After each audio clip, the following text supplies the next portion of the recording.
Okay, good morning. It's about that time. So let's just recall what we've been doing in the past couple of lectures. So first we developed these ideas of state machines and Markov decision processes to see and sort of model how we interact with the world and how that can change the world. And how in particular having different inputs can change states in the world. And really in the past two lectures, we've been focusing on using that information to choose a best set of actions in the world. So on one hand, we said if we know everything about how the world operates, we think it's an MDP, and we know its transition model, and we know its reward function, then we can just use value iteration to find the best set of steps that we would take in this world, the best policy. And if we don't know those things and we have to sort of, muddle around and figure out what's going on, we can use Q learning. We learned about that last time. And today we're going to see that we can use these ideas of state machines and states changing in ways that aren't just what we've done in the past few lectures, which is basically reinforcement learning. And we'll talk about this on the next slide a little bit more, but we can actually use it in supervised learning as well. And so we'll see how that can arise with sequential data. We'll look at an example with text prediction, and we'll basically define a recurrent neural net. Okay, so first though, let's again just spend a little time situating what we've done in the past couple of lectures. So in particular, we didn't explicitly get to saying it, but now let's explicitly say it. In the last lecture, we did some reinforcement learning. And the idea of reinforcement learning is that we're learning to maximize rewards by interacting with the world. And so this is different from what we saw in supervised learning, which is basically what we've been looking at the whole time beforehand. There are some similarities. You can think of a negative loss as being a reward. So it's not like the concept of reward is totally, not there in supervised learning.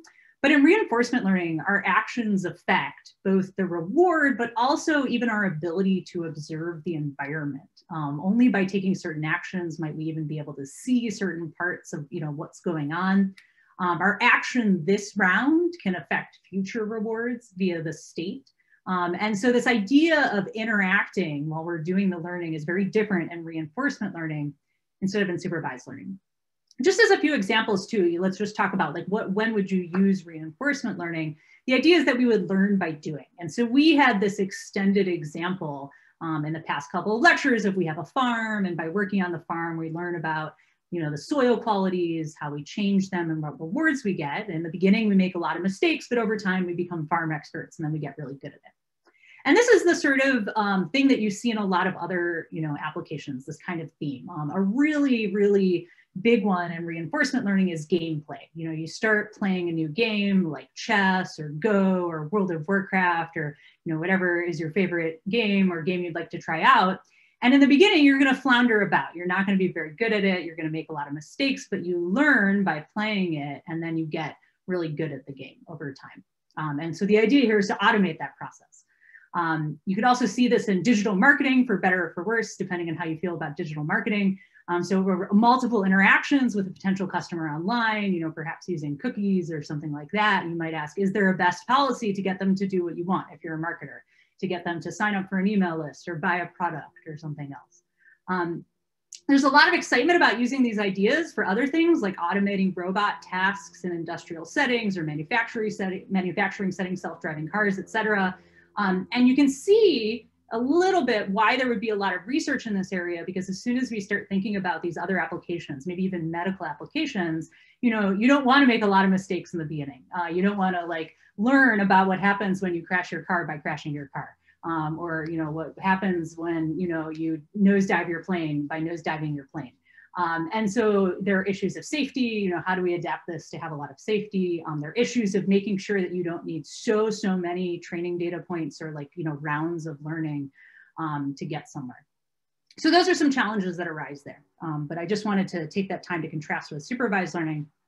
Something we also saw in the last lecture was model-based reinforcement learning versus model-free reinforcement learning. So in model-based reinforcement learning, that's where we use an explicit conception of the next state and the reward given the current state and the action. And so in particular, we explicitly say we have this transition model and we have this reward function and we are estimating them. Whereas in model-free reinforcement learning, we are not doing that. We are just saying, hey, we'll just do this Q learning thing, for instance, that we saw that did not explicitly put together a T or an R, but was still able to learn a good policy. Now, I want to emphasize something here. This is not the usage of the word model that we would use probably in the rest of machine learning, certainly in supervised learning. This usage of the word model as representing the transition model and the reward function is pretty specific to reinforcement learning. And so I'll just point that out. Okay, so model-based reinforcement learning and model-free reinforcement learning are examples of reinforcement learning. And in turn, Q learning was an example of model-free reinforcement learning. So we didn't instantiate T, we didn't instantiate R. You could consider estimating them, but that's not what happens in Q learning. You don't explicitly do that. And you are able to get this estimate of the Q star function. So contrast Q learning, where we're trying to get an estimate Q, with the actual Q star function. So what the actual Q star function would be if we knew the transition model, if we knew the reward, then we could say, what is the expected reward of starting at a state S, making an action A, and then making the best action ever after? And we saw that we could get this sort of optimal policy by having this. And so what we're doing with Q learning is we're doing this estimate Q instead, so that we can estimate or like come up with an idea of a best policy, but it isn't necessarily going to be the best one so long as Q is not exactly equal to Q star. And in some sense, what we're trying to do is get as close to Q star as possible. And again, you want to contrast this also with value iteration, which we had discussed in the previous class. There, we assumed we knew the transition model T. We assumed that we knew the reward function R, and we just wanted to find the best plan, the best policy going forward. And so we didn't have to muck around. We didn't have to sort of like try out different things and see how they worked. We could just start from the very beginning by doing the best thing possible. And that was value iteration. And then separately from that, so that was just getting the exact Q star. Even before that, we talked about how to get V, the value of a policy. And that could be still really useful. So Q star can let us get the value of the optimal policy, but what if your friend comes along and says, hey, I've got another policy and it's just an easier policy. And so if it's almost as good, maybe we should just use my policy. Maybe I've already got the equipment for it or something like that. And so you'd still like to evaluate what is the value of that policy. And if there's a big difference, then maybe you're going to keep going with the exact optimal policy. And maybe if there's a small difference, there might be other reasons that you prefer a different policy. Okay, so this sort of situates what we've been doing the last couple of classes. And this class, now we're going to see that what distinguishes reinforcement learning from supervised learning is not just having a state transition model, one of these state machines. It's not having an MDP. It's that you're actually doing this learning by interacting with the world. And so we're going to see an example today of supervised learning where you do, in fact, have a state space model. And so we are going to see that you can have sort of, these recursive properties, you can have sequences and not be exactly doing reinforcement learning. Okay, so our motivating example today will be in text prediction. So you see this all the time in your lives. If I go to compose an email in Gmail these days, it will help me by suggesting some additional characters that I could append after what I've written so far, and I could just accept those, and that will save me seconds of my time. If you go into some kind of search engine, many search engines, this will be true. Here's just an example from Wikipedia. If I start typing out what I want to look up, then it will make some suggestions about what I might be looking up. And some of those are literally just completions of what I've written so far. Interestingly, some of them are other things, but clearly the first one here is an autocomplete of the word autocomplete. Okay, now for us, this is, it's a convenience. It's nice to save a couple of seconds. It's actually a big deal in some other individuals' lives. So famously, Stephen Hawking, especially towards the end of his life, communicated by pressing a button and then eventually just moving a cheek muscle. And so for him, word prediction was a huge deal. If you can only type a few words at a time, very, very slowly, having the ability to just sort of automate a few words in advance can be huge. And of course, it's not just Stephen Hawking. There are a number of people who face severe motor impairments. Don Fazey Webster, pictured here, sort of amazingly completed much more recently, both undergraduate and graduate degrees with assistive technology and merely by blinking. So I think this is a super cool and interesting area. We actually do some research in my group on assistive technology for individuals who have these sort of extreme motor impairments. But in general, this is a reason to really care about text prediction and getting it right. Okay, so we're going to look at text prediction, or at least a simplified version of it today. And here, this is essentially supervised learning. What we'd like to do is we'd like to say, hey, I've seen some text that a person has written so far, and I want to predict the next text that they would write. And we're going to do a very simplified version of that. We're going to say, let's just, for the moment, predict the next character. And you'll see in the lab and other places how you might get beyond just that next character. Okay, so how do we get training data? Well, luckily, nowadays, there's just a huge amount of text online. You could just take all of the text from Wikipedia. You could take all of the text from, you know, your favorite source. Let's say we took some poetry text. And so here's an example of some text that we might use in our training data. And how would this help us train? Well, we can take each set of text that we might have seen and try to predict the next character. So in this training data, one bit that we would have seen if somebody was typing this in order would be W, and then we'd have to predict the next character. And the answer, the exact answer, the true label would be H. We also see at some point in the course of writing this that somebody has written WH, and then the next character, which we would like to predict, would be A. Also, in the course of writing this, somebody would have written WHA, and then the next character that we would like to predict would be T. And so we actually get quite a lot of training data in some sense from this one sentence, from this one string of characters. And now we have to think a little bit harder, you know, sort of the devil's always in the details of these things. We have to think a little bit harder about how does this exactly fit into our frameworks, you know, that we've developed for supervised learning.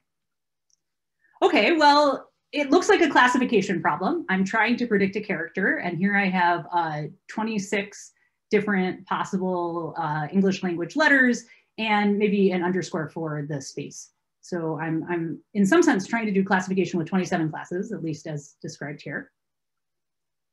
Okay, but now how do I featureize this? This is a little bit tricky. So, you know, we had this nice lecture way back in lecture 3 of, oh yeah, I get my data and I have to turn it into features that I feed to my algorithm.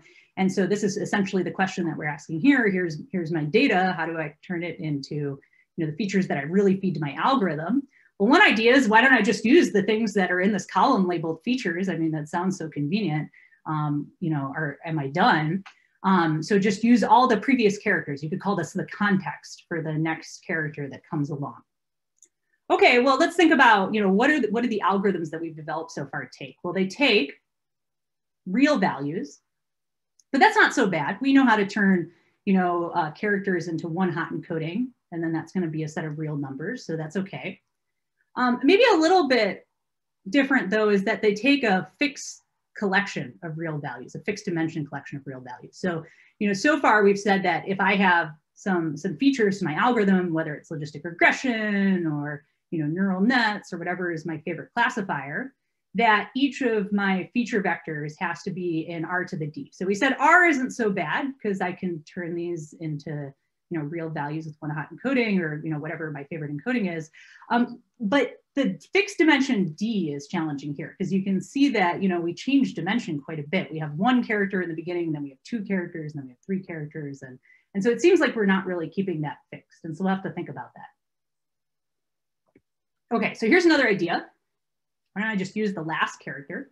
So I predict an H from a W, I predict the A from the H, I predict the T from the A. And you can kind of see that I'm probably losing some information from that. You know, predicting what is the next character after H-A-P-P, you probably have a good idea that it's pretty likely to be E. Somebody's probably spelling happen or happening or something like that.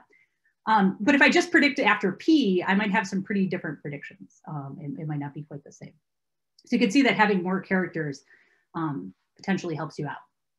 Okay, so, you know, but we can't have all the characters. You know, that's, well, one, that's going to be really hard to learn. You're not going to have every possible sequence of characters, but you have this issue of fixed dimension as well. And so let's for the moment say that we're going to trade this off by looking at M characters, where M, you know, is 1 or greater, but we're not quite sure what it is just yet. And then we'll see if there's anything else we can do that might help us with this fact that we don't know quite how much information we need to have. Okay, so we're going to use the last M characters as our features. And we're still going to have to keep digging a little bit deeper because there's still some details that we haven't quite ironed out here and how this is going to work. Now, something that'll maybe help us think about, how to do these things is that we can express what we're doing as a state machine.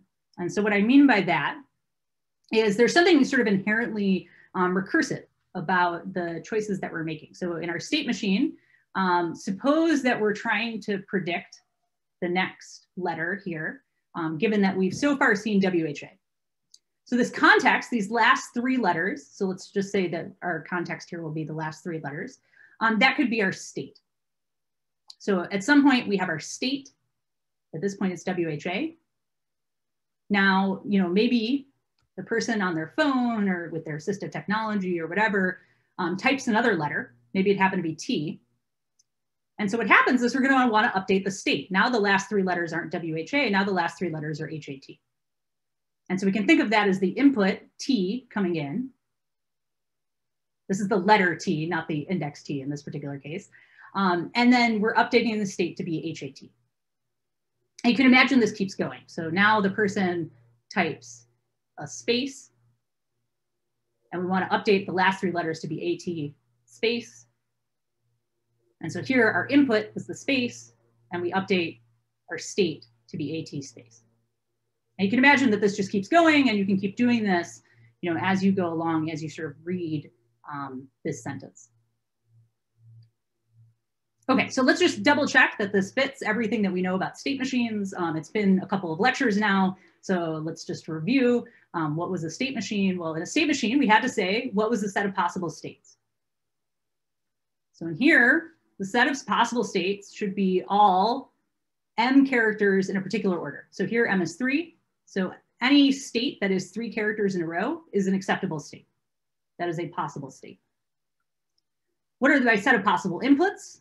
Well, my inputs are going to be whatever is the next character. So any character is an acceptable input among my vocabulary of characters.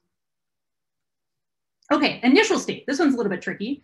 How do I initialize my state? Well, one option is I could just initialize from the first 3 letters in this case.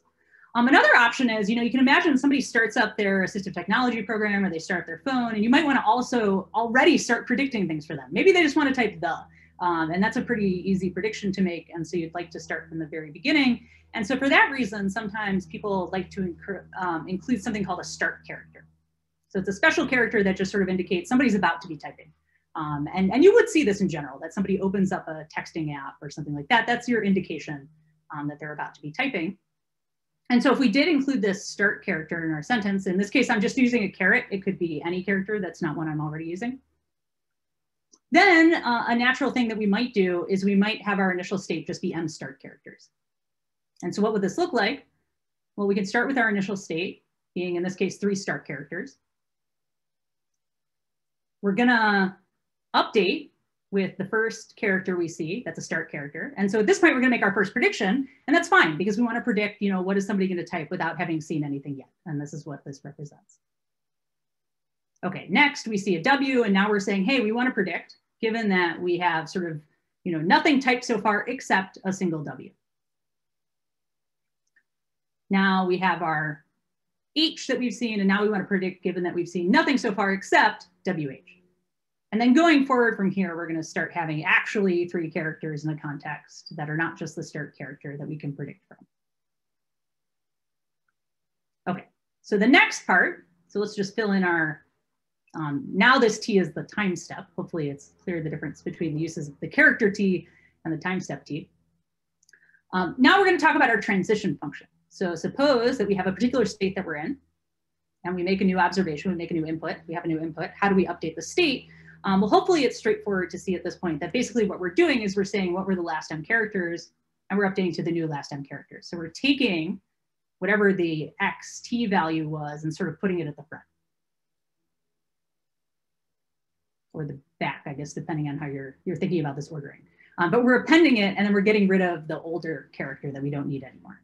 So we can clearly get this as a function from our existing state and the new character that we've gotten.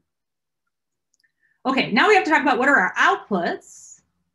So one output that we could have is just a pure prediction of what is the next letter. Like I see a W and I think the next letter is going to be an E. But you can see that, if you have a W, maybe the next letter is an E, maybe it's an H, maybe it's an A. And so a really useful thing here would be to have a probability distribution over the different letters. And this is something we're familiar with from classification. Think about softmax for multi-class logistic regression. That gives you a probability distribution over the different classes that you're predicting. And so this is something that we know how to do. And so instead of just a single letter, something we might output is a vector of, and now I'm using abbreviations to fit everything in here, but what I mean is a vector of character probabilities. So for each possible character, for A, for B, for D, for E, for F, for the space, et cetera, we're going to say, what's the probability that that is the next character?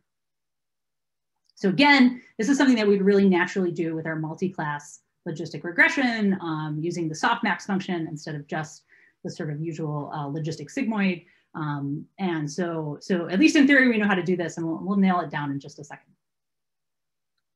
Okay, and so our output function G of S will then be exactly a multi-class linear classifier. So S, you can think of the state as being the features to that linear classifier.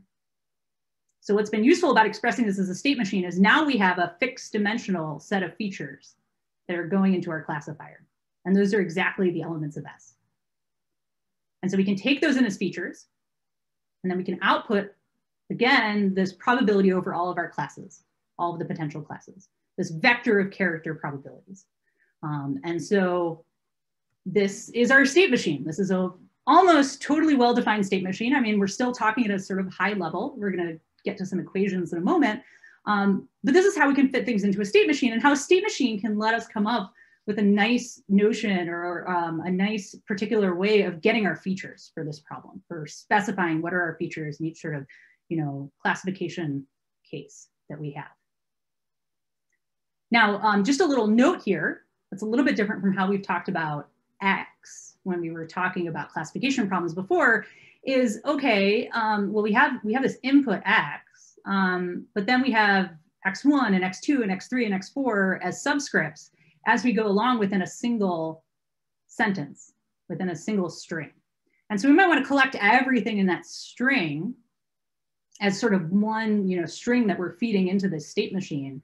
And so we can say that this is our X super 1. So the superscript is denoting that we have this full string. And then if we do a subscript, we're indexing individual characters within this string. And so of course, if we were doing some kind of supervised learning, some kind of training on this, and we were trying to learn predictions of these next characters, we wouldn't have just a single string, we'd have lots of strings. And so here is just an example of 3 of them that we might have. And of course, we would have so many more. And we'd probably look at quite a lot of text data for this. Okay, so this is still a high level description of this state machine. Let's do one more sort of high level description before we get into the exact equations that we might use to encode this. And in particular, let's go back to our function graph representations. So can we do a function graph to express what's going on with this state machine? So it's going to be a little bit different from how we've looked at state machines before. Before we were sort of looking at states and going in between states. Now we're going to say the function graph for how we apply F and G and F and G recursively. Okay, so what is this function graph going to look like? Well, first I have my input. Sorry, first I have my starting state, the initial state. This is, in this case, a bunch of starting characters before I've gotten anything else. And now I have my first input. This is the first character I see. In this case, it's a starting character. It says somebody opened up their text application and they're about to start writing something. Okay, so I'm going to put those in together into my transition function. Incidentally, what I'm describing here in some sense is just a state machine. Like I'm illustrating it with this particular application in predicting text, like the next character. But in some sense, this illustration, this function graph is a pretty generic state machine. Okay, so once I have the input and my old state, this transition function updates me to the new state.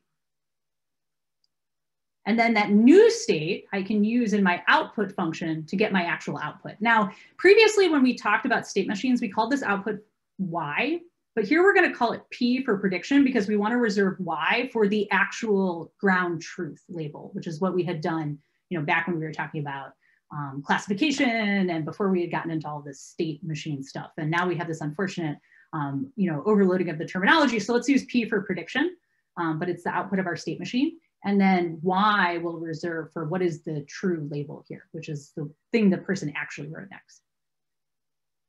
Okay, so once I have this new state, I can put it again into my state machine with my next input.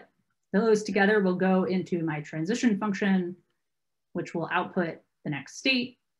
And then that will have some prediction for the, for the letters I've seen so far. What is the letter that I want to say is next? What's the character that I want to say is next?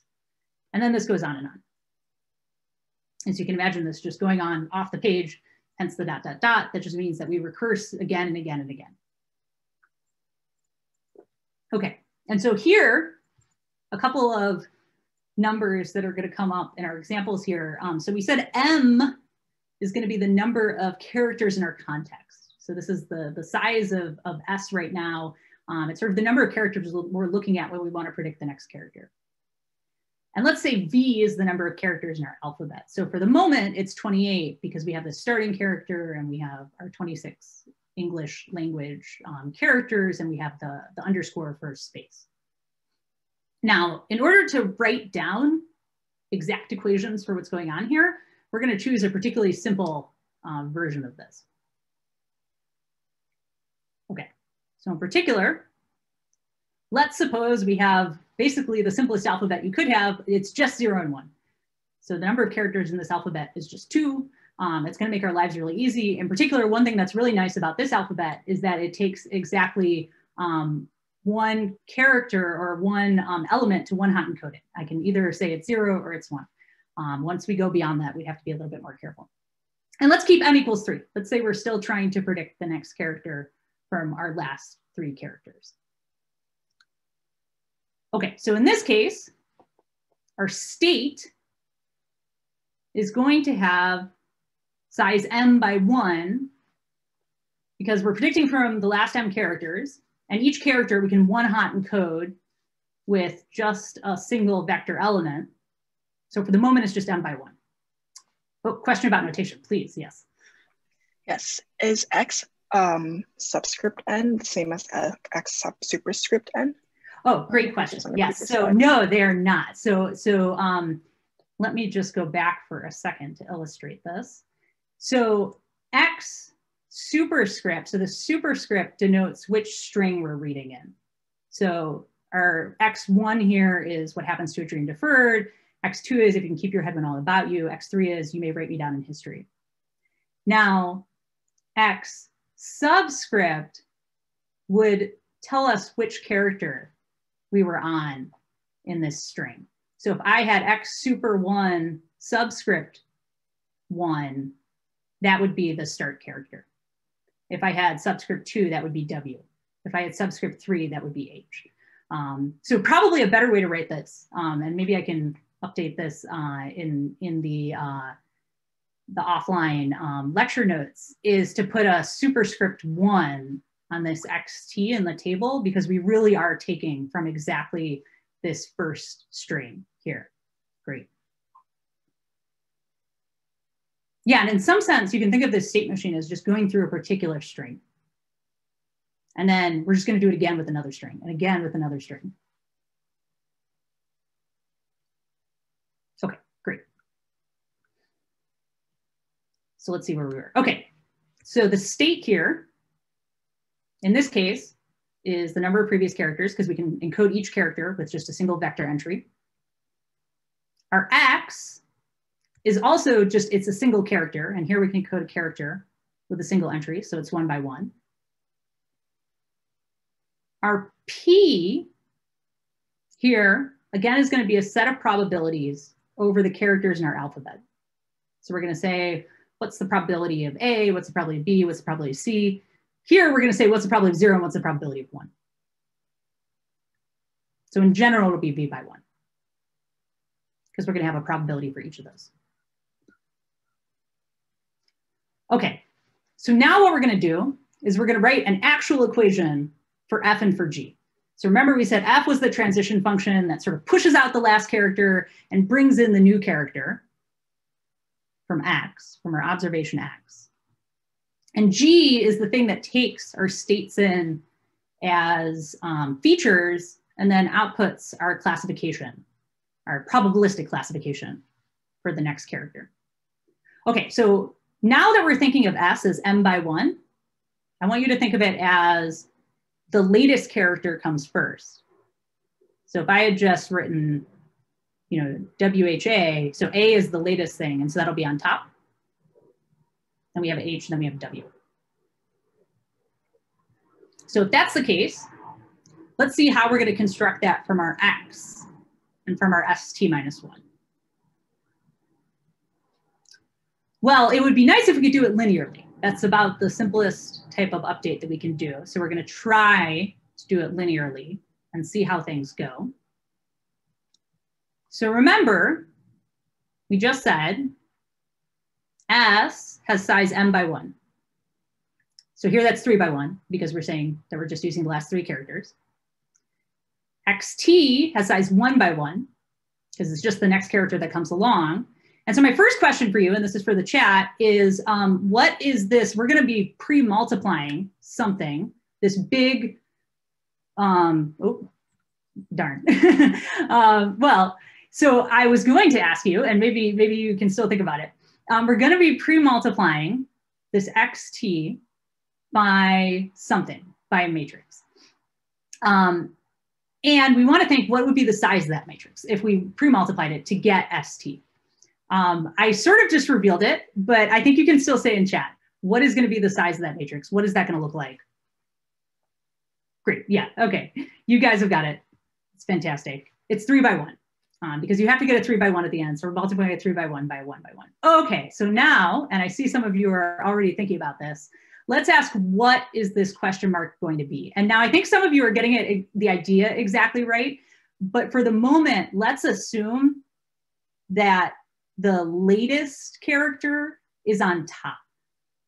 So in particular, you know, I basically want to move XT into the top position in my ST vector. And then I'm going to have the second latest character below it and the second latest character below it. So then my question for you is, what is the we see now 3 by 1 matrix that we're going to pre-multiply XT by to get that? Great. Looking good.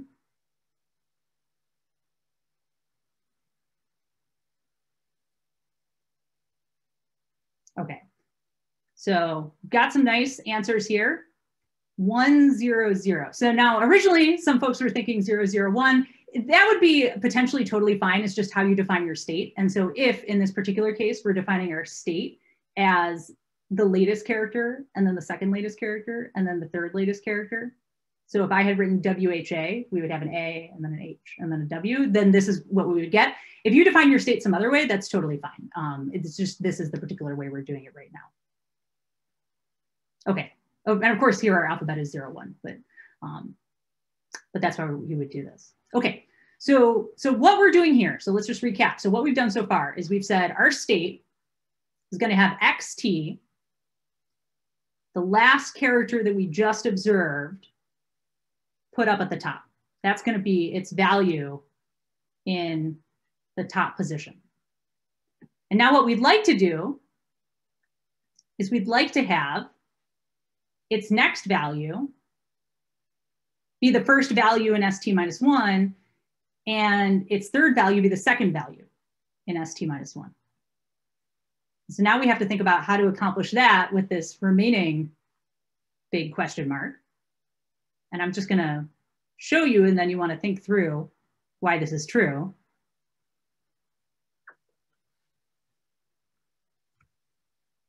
Great. And we actually had some people putting it in the chat, which is awesome. Okay, but the most important thing is just to think through what's going on here. So in the first row here, we're multiplying this by ST minus 1, and we're getting 0. So this has no effect on the first element of ST. We're just adding 0. In the second row, we're picking out the first element of ST minus 1. But this is the second row, so we're putting it into the second element of ST. In the third row, we're picking out the second element of ST minus 1. But this is the third row of ST, so we're putting this into the third row of ST. And so the thing to observe here is that we're just shifting the elements of ST minus 1. Again, you could choose your state to be represented in a different order. Here, this is just a particular order that we've chosen for the moment. But we're going to get this shift. And then what we're going to get is that we're just putting X into that first element. We're putting the first 2 elements of ST minus 1 into the last 2 elements of ST, and then we're throwing away the last element of ST minus 1. It has no effect here. It's not coming in at all. And that makes sense because that is, you know, sort of too far outside the context now. That's like the 4th character, so we don't need it anymore. So we're throwing it away. So this is just a way of saying exactly what we said on the previous slide, but with an equation. You know, so we're just expressing that same idea with an equation, that we're just shifting the context. We're shifting what are the last 3 letters here.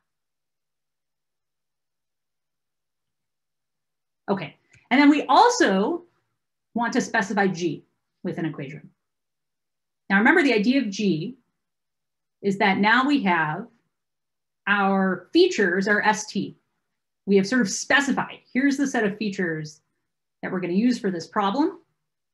Our features are going to be ST. It's going to be what are the last characters. And if we want to do a classification with those last characters, we want to ask ourselves, how would we do a classification where we return, where we have a linear classifier and we return the probabilities of the different characters in the alphabet?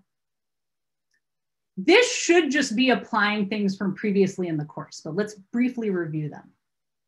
Okay, so we're going to call our parameters WO and WO naught, where the O stands for observation, because this is sort of the output or the observation model.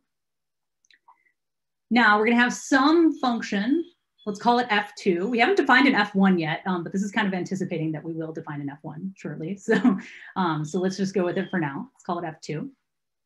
And hopefully this looks mostly familiar with a few small differences.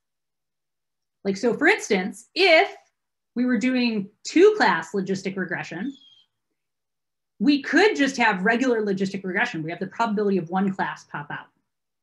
In that case, we could have this be 1 by 3 and this be 1 by 1. That's what we did when we first introduced logistic regression way back in the day. But in general, if we don't only have 2 options, we can't specify all those options with just a single probability. And so in general, we might have instead F2 describing not just 2-class logistic regression, not just a logistic sigmoid, but a V-class logistic regression. And so now if we did something like a softmax, we might have V different outputs. Now, notably, here we have an alphabet of size 2. And so 2 is sort of an awkward stage where you could do either. You could either do vanilla logistic regression, where you have the probability of 1 outcome and the other outcome is 1 minus P, or you could do the more general softmax function, and then you would have sort of the probability of 1 class and the other, and it just so happens they add to 1. And so it's just worth noting that that's why we're seeing that even in V-class logistic regression, you might have V by 1. That's when we're writing out explicitly all the probabilities.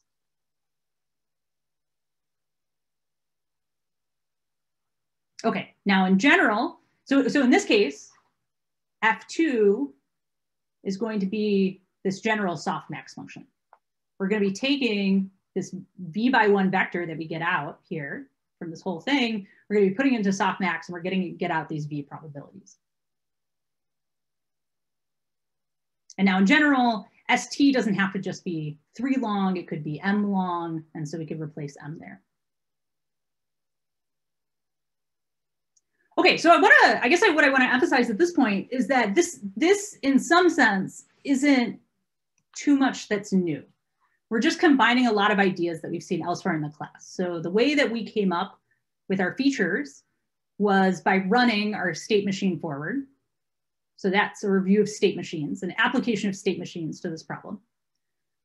Once we had our features, the last 3 characters, we just ran vanilla logistic regression or softmax V-class logistic regression.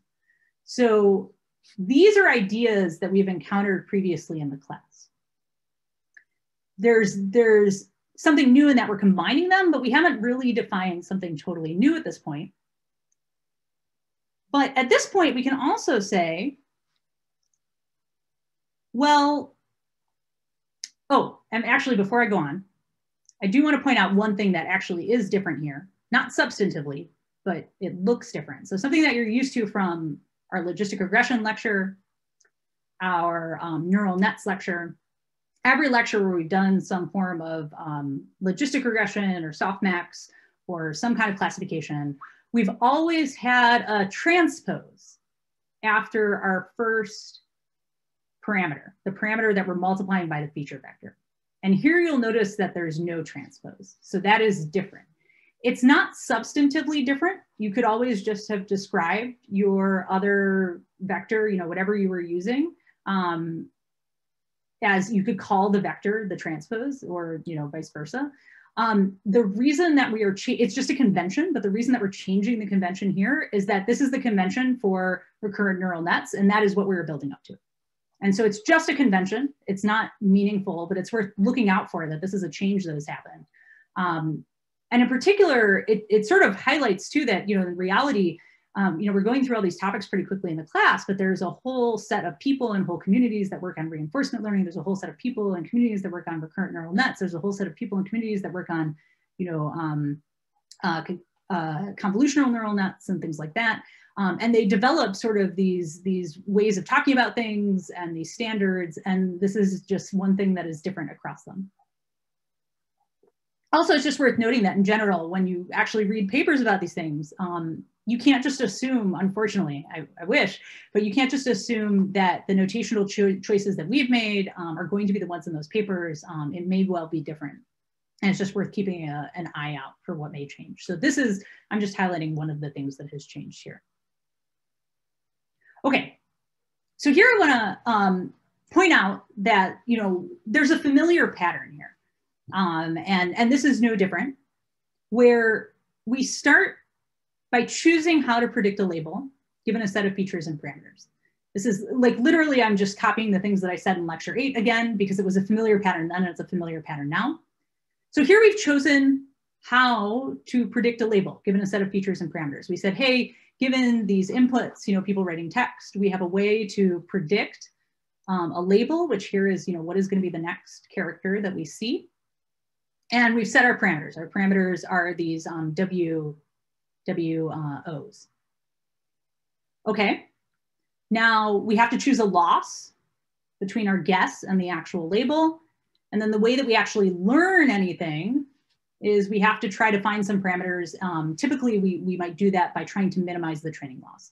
So we did this for logistic regression. We did this for linear regression. We did this for vanilla neural nets for classification and regression. We did this for convolutional neural nets. Basically, everything we've done in supervised learning has fit into this familiar pattern. And so now we have another example of that familiar pattern.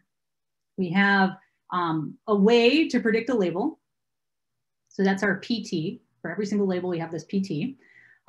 We need to choose a loss between our guess and our actual label. And then finally, we would do something like gradient descent or, you know, stochastic gradient descent or something on that loss, so long as everything were differentiable. And if they weren't differentiable, then we'd have to think about something else. Okay, so what can we do here? So we have to choose a loss. Now, if I look at a particular superscript I, so that's, you know, again, one string of text, like a line from a poem, and a particular subscript T, so that's just a particular input letter, I can say, I made some prediction for this letter, and there was some actual letter that somebody typed. How do those compare? And again, because our predictions are probabilistic, a really natural loss here for this comparison would be something like negative log likelihood, in particular the version of negative log likelihood where you can have multi-class classification. Okay, so that's for one particular character in one particular string. And here PI is the output, just to emphasize the dependence on the parameters W, is this output for a particular input, XI, so that was the thing we were reading in, and these parameters W. So we only get PI by having the parameters W. Okay, so that's a particular character in the string. But of course, we want to say, well, remember, we can predict this first character, we can predict the second character, we can predict the third character. And so we want to talk about, well, what's our, how do we do over the whole string? And so for that, we can sum up the losses over the whole string. And so here, N super I is just going to be the length of this ith string. So like the length of what happens to a dream deferred. What's the number of characters there? And so we're going to go over each of those characters, say, how do we do predicting them, and then report that loss. And so we can say that L sub elt is like the element loss, like for a particular character, and L sub seq was like for the whole sequence. What's the loss of the entire sequence? And then finally, we want to say, okay, well, that's one particular sequence. That's one particular line in a poetry book or, what have you. I want to know what's the loss over all the sequences. Typically I'll read a lot of different text strings, and I want to train on a lot of text strings. And so let's say we have Q of those text strings. And then finally, that gives us an objective that depends via the predictions on the parameters W, O and WO0. Okay, so these are slightly different than our usages in the past. So here we're saying that I ranges from 1 to Q. Q is the number of sequences. We're saying that the number of characters per sequence can change. I mean, certainly that's true if you look at the, even just the English text sequences that we saw on a previous page, but in general, like sentences change length. So we want to let them have different lengths. And so we'll call the length of that sequence NI. There's something that's a little bit awkward here. There's nothing that exactly corresponds to our notion of number of data points from before, because we sort of have multiple observations within a sequence and we have multiple sequences. And so there's no strict thing that's exactly like the N that we had from before. These both sort of contribute to that. Okay, so now we've chosen how to predict our label. We did that with this basically multi-class logistic regression. We chose a loss between our guess and our actual label, and then finally we would choose parameters by trying to minimize the training loss. And so if we made all the choices that we've talked about here, we could totally just use gradient descent or stochastic gradient descent or anything like that, because everything's differentiable. And so we could go ahead with that. And this would be just a typical problem, like the ones we've seen before, just a little bit more sequential. Now, an observation that we can make is, well, this is how we built up to neural nets. We started with a typical logistic regression problem, or a typical regression problem, but basically just a linear classifier. And then we said, hey, wouldn't it be nice if we took the features and we actually learned the features instead of just putting in different pre-composed features. And so we might ask ourselves, could we do the same thing here? So here, we sort of said, how do we construct features? Well, we take in our inputs, we take in our existing features, and we combine them in this way. But maybe we don't have to combine them in just this way. Maybe we could combine them in a different way. So something that we did, again, way back in neural nets is that we said, hey, let's try out different combinations and let's let the weights in those combinations be learned. Something that we did in convolutional neural nets was we said, hey, here are filters. Here are some useful filters that you might be interested in, with zeros and ones in them. And then what happens if we learn the filters? What happens if we put in different weights in those filters? And then we learn, again, essentially learn the features that we're going to be using. And so this is exactly the same story. We can again say, okay, we've defined a particular linear classification problem. You have a bunch of features. Those are just the last few letters. And you have an output, which is the linear classification based on those features. But maybe I want to learn these features. I mean, in particular, one of the things we said was, well, gosh, I don't know if I want exactly M of the last few letters or a different number. I'm not sure exactly how much information that I want to keep for my problem. What's the right thing to do there? Also, maybe this isn't the best way to keep that information. Maybe I don't want to just keep it as, you know, here's just an enumeration of the last 3 features. You know, maybe I want to do something more with that. Maybe I could get better performance if I combine them in a different way. I won't know without trying, so let's do it. And so in particular, what we're going to do now, again, just like we did for neural nets, just like we did for convolutional neural nets, is we will, instead of having this strict set of 0s and 1s, we'll allow these to be parameters. Another question. Yes, in your J formula W-O naught, what's the meaning of Q here? Yeah, so again, the thing that's a little tricky here is that we have nothing exactly like number of data points from before. So in some sense, you know, if you're reading a sentence, what happened to a dream deferred, you kind of get a lot of data points for training from that, because you want to predict after W, you want to predict after WH, you want to predict after WHA, and so on. So each one of those is kind of like a data point. So those are going to be indexed by T. Now, each time you have a sentence or a string, that's going to have a bunch of these T's within it. So we'll index those by I. So each string is like an I here. Now, the number of strings that you have that you're using for learning has to, you know, there has to be some number. Let's call it Q. And then the number of characters within the string has to have some number, and that could change from string to string. So let's call it N super I. And the reason you might think of neither of these as being exactly the same as N is because they're both determining the amount of training data that we have here. And so previously we called the number of training data points N. Here, you know, like they're both contributing to the total number of training data points. So you could think of Q as being like the N that we had from before. It's kind of like the number of data points, but it's really the number of strings. It's really the number of sequences. And then NI is sort of the number of points within, the number of time steps within a particular sequence, indexed by I. Great. Okay, cool. So what we've just done is, again, hopefully somewhat familiar. This idea that we had these predetermined features, and then we decided, instead of just saying we're going to have these particular, you know, thing that we do with these features, that we could actually learn the features. What's different about it is how we're doing that. We're not just taking our X's and then putting a bunch of weights in front of them and then using that to find the features. That would be a more sort of vanilla neural net that we've seen from before. Here, what we're doing is we're learning the features from the new X and the old set of features. So this is much more sequential than anything we've done before. We're sort of keeping those old features around and doing something with them. Also, something that's interesting here is that in some sense, the inputs to our feature construction, the XT and the ST-1, together all kind of add up to the same size as our features, our ST.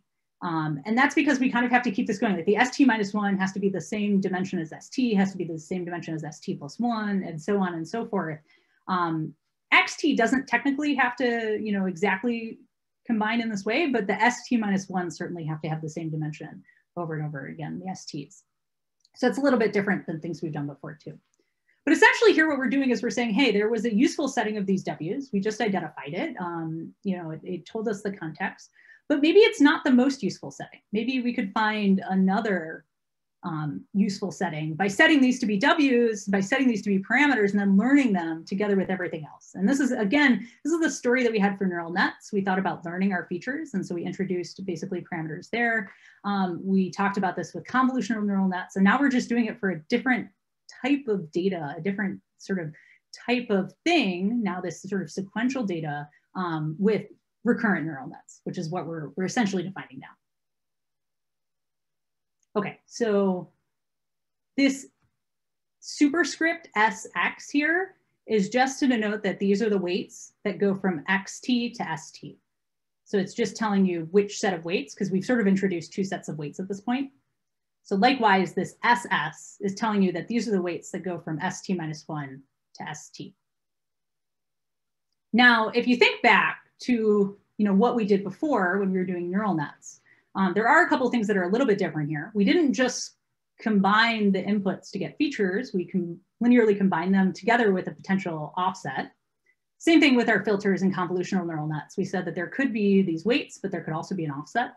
So let's just introduce the offset. And so it's going to have this SS superscript in this case again, and then just a 0, a subscript 0 to indicate that it's the offset. That's just notation. It could really be anything. It's just it's a new set of parameters that are the offset. Now, the other thing that we did in all of these cases that we haven't yet done here is we had an activation function.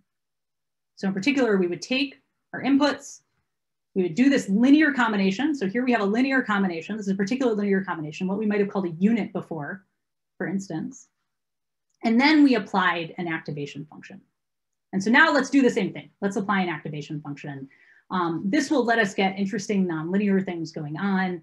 And so that we can really, learn what's going on in our data. We saw the power of that back when we talked about neural nets. We saw how when you have these nonlinearities, you can get these really, interesting classification boundaries and useful classification boundaries. And so we'll do the same thing here. Now, it's worth noting that the way we apply this is component-wise. These are exactly the same as activation functions, essentially, that we had before. So you have this 3x1 vector that's coming in. You apply the F1 at each of those elements, and you get a 3x1 vector coming out. I think it's not always obvious how these are being applied, so it's always worth asking, if you have a particular function, is it being applied component-wise or not? And so in this particular case, when we think of these activation functions, it's sort of being applied to each of, you might think of the units.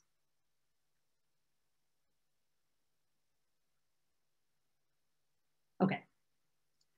Now, this, of course, this setup here is specific to our choice of m equals 3 as the sort of size of the state.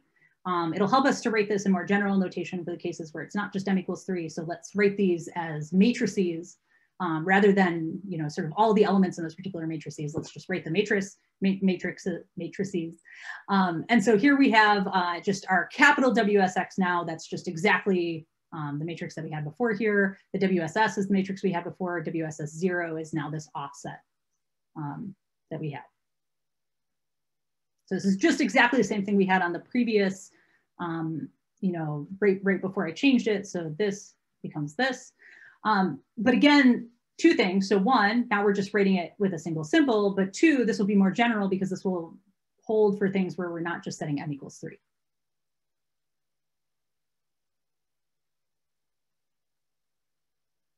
Okay, so in particular, we can expand our alphabet now to say have L characters. Our state could be the last C characters. We have to be a little bit careful, like what is the size of the state vector? Well, it's going to change here. So xt, if we have an alphabet of L characters, we might be able to encode a single character in one-hot encoding with maybe, let's say, L elements. That's one option. So if we did that, then our xt would become L by 1. And our st should be the C previous characters. And so in particular, if we say that we encode each one of those as one-hot encoding, then it might be that m is equal to C times L here. Sort of depends how you encode it, but that would be true. Now, of course, this was before we learned our W's. Once we incorporate these W's and we don't just set them to be 0s and 1s, we allow them to be learned, it could be that the state is not just the last C characters. It could be that the state is really something much more general. It could be that you choose m to be something that isn't just m equals C times L. It's just a general m that encodes basically sort of how many features you want. And so this is a useful way to think about how we arrived at the state, just in the same way we thought about filters. We looked at some examples of useful filters, but the reality is you actually learn the filters because you're learning the parameters. It's the same thing here. This is a useful way to think about the state. But once you put in those W's, you're actually going to learn a state, and it's not going to have this interpretation necessarily anymore.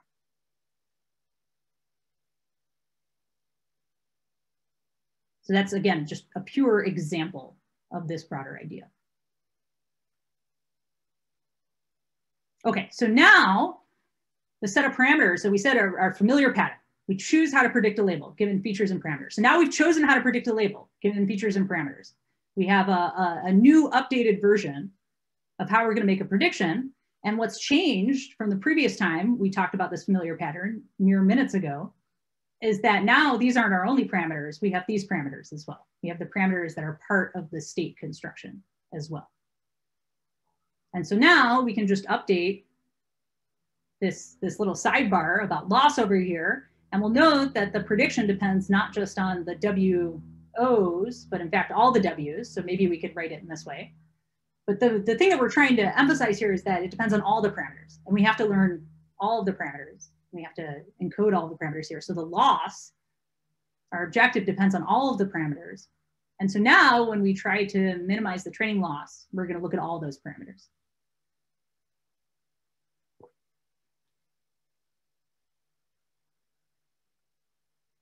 And so here, what we have described now is a recurrent neural network. So when we just had the state machine and we had our logistic regression, that's sort of, you know, we're getting there. But here now where we're learning these W's as well, we have a recurrent neural network. So it's like the neural networks we saw before, but there's this recurrence because we have this sort of iterative procedure of going back to the state.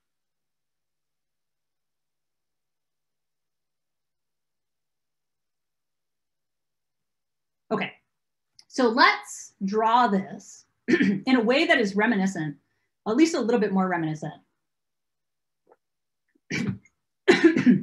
of the way we've drawn some of our neural networks before.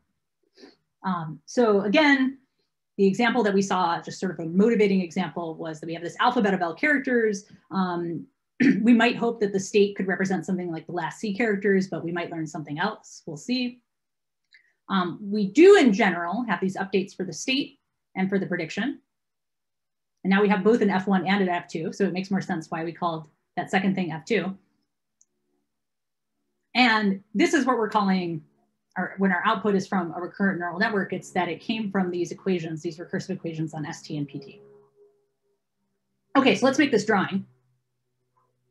So before we had this sort of general, very general state space model, now let's look specifically at this recurrent neural network model. So here now we have our starting state, our X1, and they go into some kind of summation, this kind of linear combination, and get out what you might call a pre-activation. So here we're defining this input to F1 to be Z1T. So this is what we used to do in neural networks with the hidden unit and the inputs. We would take all the inputs, we would do some kind of summations, although we had more units depicted in the picture. But that's still going on here. It's just that Z is a vector of the same size as S. Okay, and so we could do the same thing over here. This can be also an activation. This is ZT2. So here the superscript 1 just means that we're sort of in the first layer. We're going to see that there's a conception of layers. And the superscript 2 just means we're in sort of the second layer. You can think of them as being like the F sub 1 and F sub 2. So the Z gets its superscript from the F subscript. Okay, so once we have these activations, we put them into our activation, or pre-activations, we put them into our activation function, get our activations. Those are exactly the states. Then those themselves go into a linear combination to get the pre-activations for F2. We put them through the activation function, and finally we get our output for our final activation P1. And then just like before, we recurse on this. So just like we saw in the state space model before, you know, our new state becomes the state that we just got becomes our new input. It becomes the new state that's going into the next round. And so we started all over again, except now we've incremented the subscripts. So we're sort of one step forward in time. We get our outputs, we get our new state, we get our outputs, and we just keep doing this. Okay, now I want to highlight how this is very similar and just a slightly different drawing to the regular vanilla neural nets that we described in lecture 6. So this is like the hidden layer in our regular vanilla V4 neural nets. We have some inputs. Before, there were our X's. Now there are S0 and X1, or in general, our state and our new input. We have some kind of sum that we're doing. When we drew this for neural nets, we separated it into a bunch of units. You could still think of there being a bunch of units here. It's just that we sort of put them all in a vector together. Now, each of those units is going to give us a pre-activation. So it's worth noting this Z11 has the size of the state.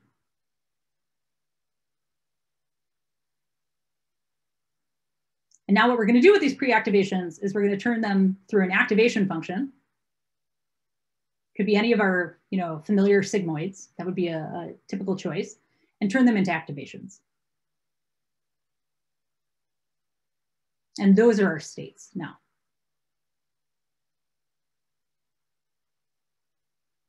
Okay, so this bit behaves like our hidden layer in our 2-layer vanilla neural network. And this bit behaves like our output layer. So now we take our hidden units, these S1s, we do some kind of summation thing, we get our pre-activations, we put them through an activation function, and we get out our P1. It depends what you're doing, whether F2 is applied component-wise. In the example that we gave, where we're interested in doing this multi-class classification, it would not be, it would be a softmax, and so it would be across all of the components. So it depends what you're doing. But that's just like for regular neural nets. That's not some new thing here. It's actually just like you would do for even a straight linear classifier.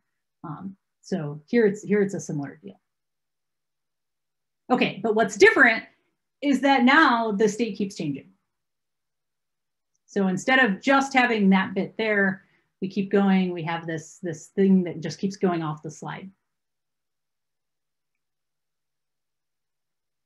Okay, so let's make another way that we could represent this. So something that's a little bit annoying potentially about this representation that we had right here is that it just keeps going. Like it's going off on the slide, off to the left, and it's just, it's ad infinitum. Is there a way that we could draw this in sort of a finite way? Well, yeah, we could just wrap it in on itself. So here, what was happening was we were taking all of these subscripts and incrementing them by 1 each time. And we would go forward, and we would just, have those appear right next to each other every time. So we'd increment this to 2, to time step 3, to time step 4. And that's how we would sort of build this long piece of tape that's describing our recurrent neural network. And so what we can instead do is have a loop to represent this. So this is exactly the same thing that we see on the left here, but on the right, we've gotten rid of all the subscripts. They're just going to naturally increment each time we go through this picture. And then the other big thing is that we're seeing explicitly that the state that we come up with becomes sort of the input to the next round. That's that big line there at the bottom. So this is just another way of representing the exact same recurrent neural network, but in sort of this finite diagram. Instead of imagining that it goes on forever, but just off the slides. And again, and we will call this the folded or rolled version, because if you think about, maybe you wrote the really, really long one on like a long piece of tape. And if you folded it up, then that would be a way that you could see it going back into itself every time. And so this is the folded or the rolled version, and this is the unfolded or the unrolled version, where we just repeat it again and again and again.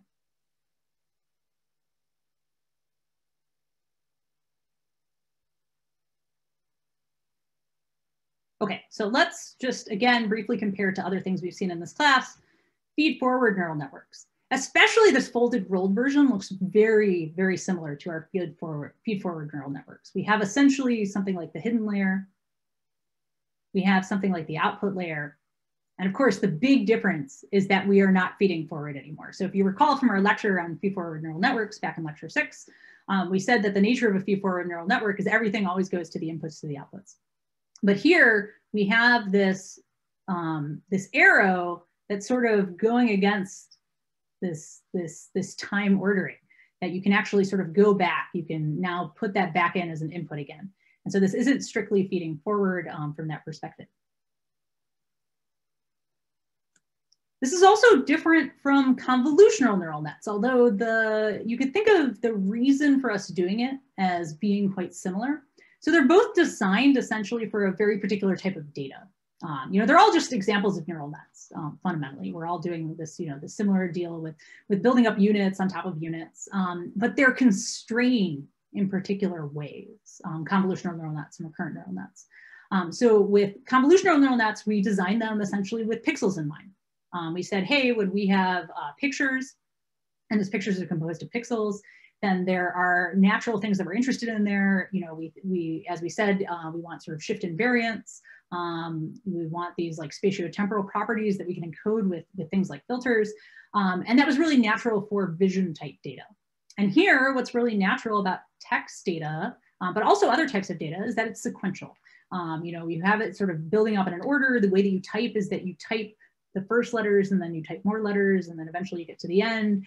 It is unusual for people to type from the outside of the sentence in or some other order. You almost always type from the beginning to the end. And so this is representing and respecting that kind of structure in the data and then trying to learn from it. And so we're seeing that in these recurrent neural networks, that they're designed for a certain type of structure in data.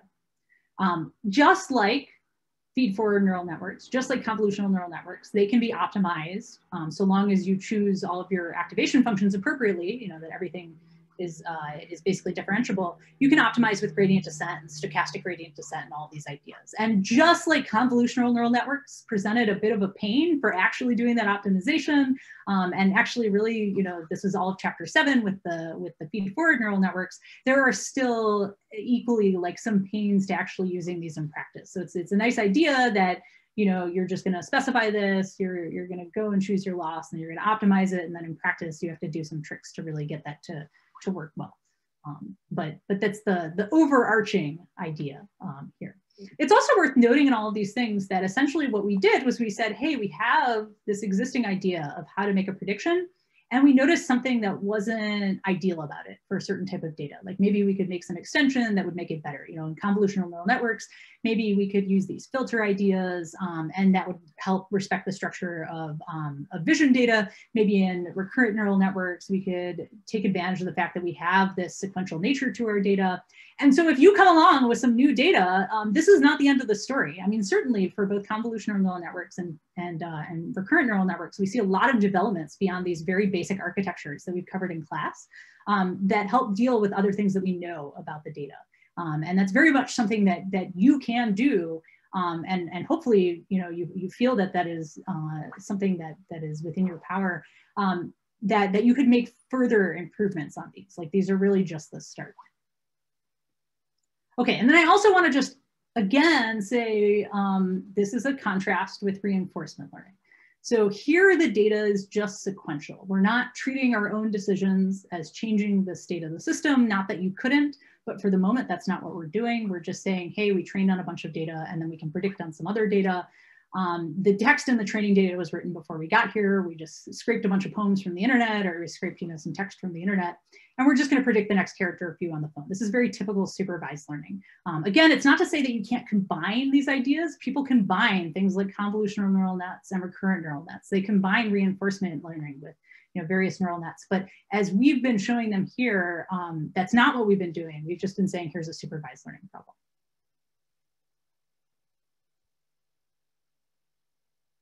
Okay. So finally, we have to decide how to actually do that stochastic gradient descent, or that gradient descent. And just as we did for CNNs, we're just going to get the barest taste, hopefully just to illustrate what is challenging here. And the real reason any of this is challenging, I mean, to some extent, all of these problems are solved by the fact that we have modern automatic differentiation tools, and you can use them, but it's worth keeping in mind here, why can't we just sort of immediately use what we used in neural nets? Why can't we just use exactly vanilla backpropagation in all of these cases? And in the case of convolutional neural networks, it's because we had a lot of weights that were set to be the same, right? So we had this weight sharing where you know, when you applied the filter here and when you applied the filter here, you were using the same set of weights. And so that's what created sort of this slightly different look to the back propagation. And it's the same thing here, that every time you sort of increment one as you go forward in time, you're applying the same set of weights. And so again, there's a form of weight sharing that's going on, and that's going to make the back propagation just a little bit more, you know, involved, basically. And so that's, you know, if you get anything from this, that's really just the key point. It's easy to get sort of like lost in the math, and I just don't think that's as important. What's really important is to understand this high level idea that you form a way to make predictions. It depends on some parameters. You form a loss, and then you try to, you know, optimize that loss. We're doing that here with something like gradient descent or stochastic gradient descent, and that will just involve taking derivatives, and it could get messy just because of these dependencies. That's the main idea, and then everything beyond this is like icing on the cake and just getting into the details. Okay, so let's say we chose to do stochastic gradient descent here. So we would choose our index I uniformly at random from the data indices, and in particular here, that's the sequence. We might choose a random sequence from our sequences. Okay, so once we have a sequence, we can look at the loss in that sequence. In particular, we can run our forward paths. That is to say, you just, you know, run the recurrent neural net as we've described it, and you can get the loss. In particular, you can get the prediction, which will give you the loss together with the label. And now, of course, what we'd like to do is we'd like to use the usual SGD story. We'd like to optimize with respect to our parameters. Now, of course, we'd like to do that with all the parameters. I'm just going to choose almost arbitrarily a particular parameter here, but you would do this with, of course, you know, each of your parameters that you're trying to learn. This is just one of our set of parameters.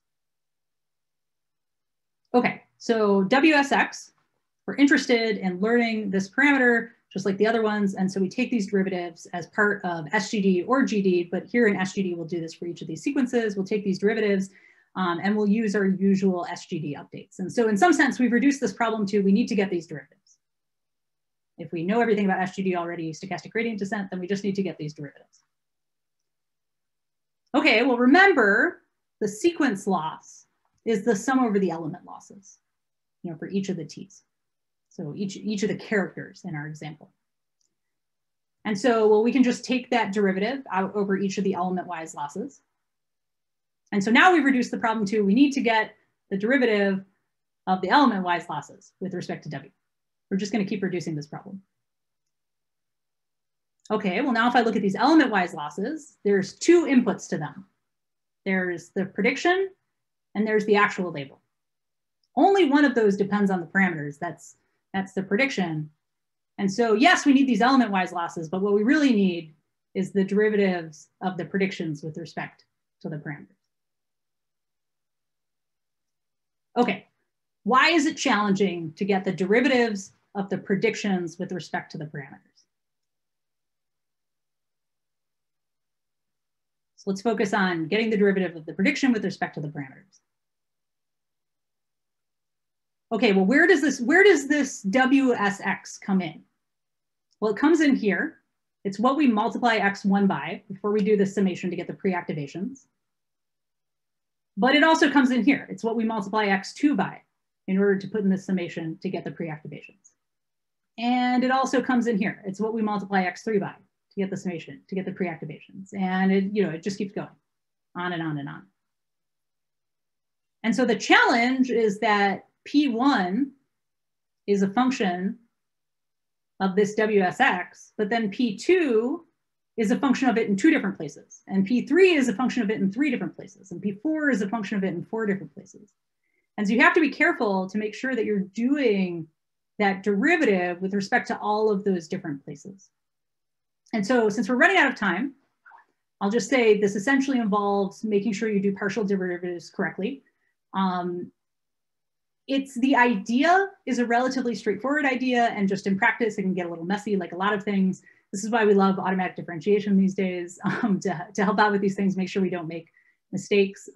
But this is essentially the problem, or you know, not the problem, but the thing that makes this a little bit tricky is that it's not like when we had previous parameters, there was only this one dependence.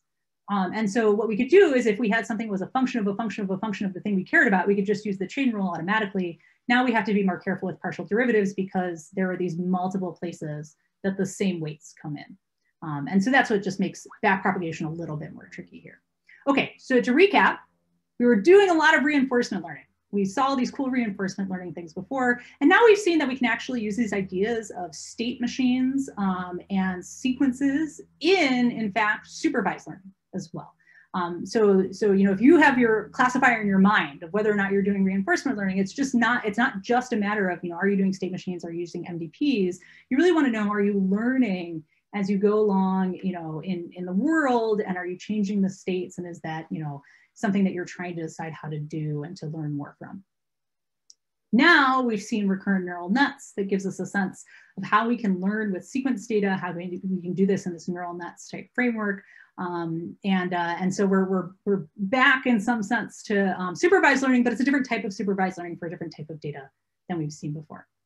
Okay, I'll catch you next time. Have a good week. Bye, everybody.